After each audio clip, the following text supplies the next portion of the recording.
আসসালামু আলাইকুম বন্ধুরা, আসমিনা কুকিং চ্যানেল প্রতিদিনের মতো আরও একটি নতুন রেসিপি আপনাদের সঙ্গে শেয়ার করবে। তো ভিডিওটা স্কিপ না করে পুরোপুরি দেখতে যাবে। দেখতেই পেয়েছেন বন্ধুরা, এখানে আমি পটল নিয়েছি। পটল কুচি কুচি করে কেটে আলু দিয়ে ভাজা করে আজকে আপনাদের সঙ্গে শেয়ার করব। তো দেখুন বন্ধুরা, কড়াইতে আমি কিছুটা পরিমাণ তেল দিয়ে দিয়েছিলাম। তেলটি গরম হয়ে গেলে দুটো শুকনো লঙ্কা কুচি, একটা পেঁয়াজ কুচি দিয়ে হালকাভাবে নেড়ে নেব।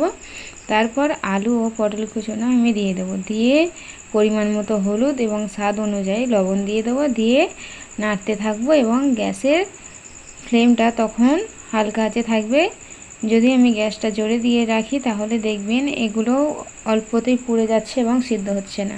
এরকম গ্যাসের ফ্লেম লোতে দিয়ে কিছুক্ষণ নাড়াচাড়া করার পর দেখবেন খুব সহজেই আপনার পটল আলুগুলো সিদ্ধ হয়ে যাবে।